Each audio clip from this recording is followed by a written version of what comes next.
வணக்கம். ஆதி கைலாஷ் முதல் டெல்லி வரை டூரு 2ஆம் பாகம் கேளுங்க. நாள் 8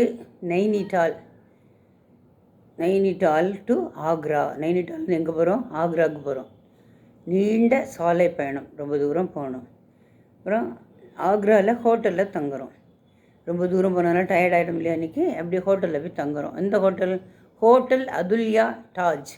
அந்த ஹோட்டலோட பேர் என்ன? ஹோட்டல் அதுல்யா தாஜ். அப்புறம் நாள் 9 ஆக்ராவை சுற்றுறோம். 1 தாஜ்மஹால் பார்க்குறோம், ரொம்ப முக்கியமானது. 2 ஆக்ரா ஃபோர்ட்டு, கோட்டையை பார்க்குறோம். 3 இரவு ஆக்ராவில் தங்குறோம்.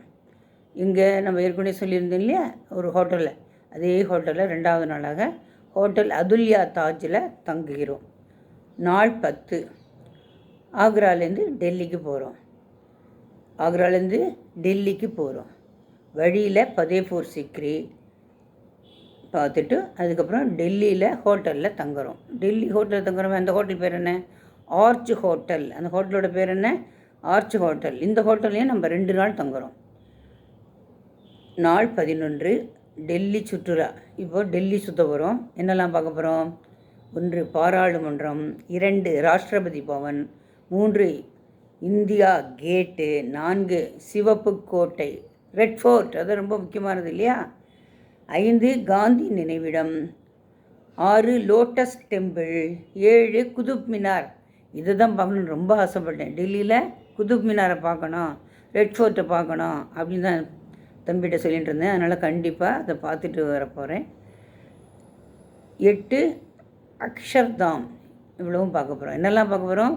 பாராளுமன்றம், Rashtrapati Bhavan, India Gate, Red Fort, Gandhi நினைவிடம், லோட்டஸ் டெம்பிள், குதுப் மினார், அக்ஷர்தாம், அவ்வளோத்தையும் பார்த்துட்டு ராத்திரி ஆர்ச் ஹோட்டலில் தங்குறோம்.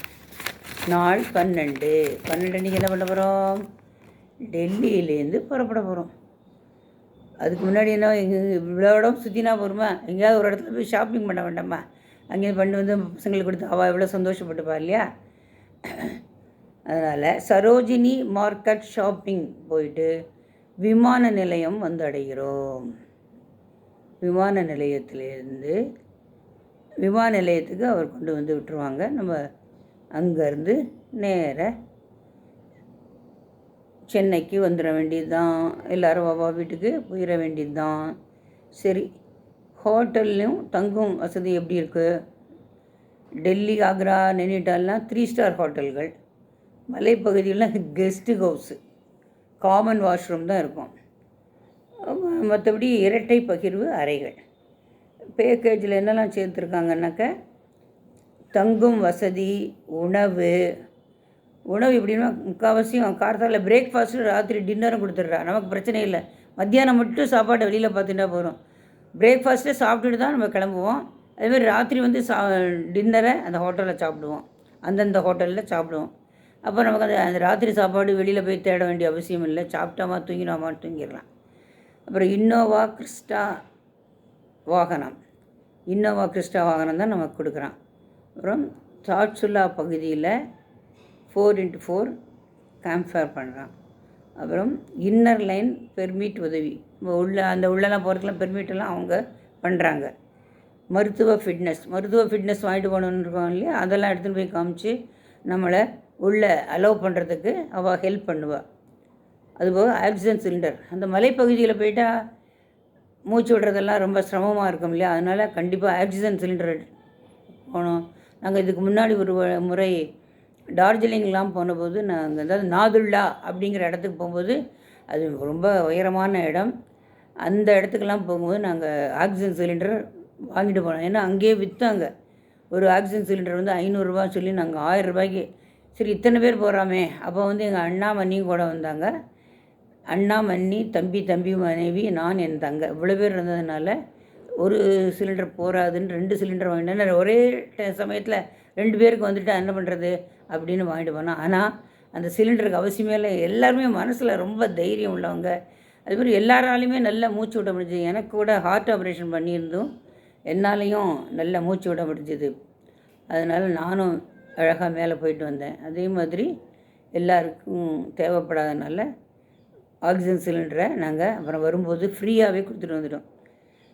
இவங்க வந்து ஆக்சிஜன் சிலிண்டர் கொண்டு வராங்க, plus first aid and kit. அது ஏதாவது விழுந்துட்டாலோ ஏதாவது ஒன்று ஆயிடுச்சுன்னா, இல்லை வேறு ஏதாவது தேவைப்பட்டதுன்னா கூட அதுவும் அவங்க நம்மளோட கொண்டு வராங்க. அதுபோக அனுபவம் உள்ள கைடு, அப்புறம் மவுண்டெயின் டூர். ஏன்னா மவுண்டெயினில் எப்படி போகணுங்கிறது நமக்கு தெரியாது இல்லையா, இந்த இடத்துல இப்படி போகணுன்ட்டு இதெல்லாம் போகணும். அதுபோக நாங்கள் வந்து எல்லோரும் அவாவா ரொம்ப குளிர்ந்துதான் எதுக்கு இருக்கட்டும்ட்டு ஷால் வச்சுட்டுருக்கோம், ஸ்வெட்டர் வச்சுட்டுருக்கோம். கைக்கு வந்து உரை இப்படி ஒருத்தருக்கு கொடுத்து, இப்போ நான் என்கிட்ட இல்லைன்னா என் தங்க ஹெல்ப் பண்ணுவா அப்படி. அதுபோக எல்லோரும் அது மலையில் நடக்கணுன்னா குச்சி வச்சு தானே நடக்க முடியும். நம்மளுக்கு 2 கால் போகாது அங்கெல்லாம் நடக்கிறதுக்கு, 3 கால் வேணும்.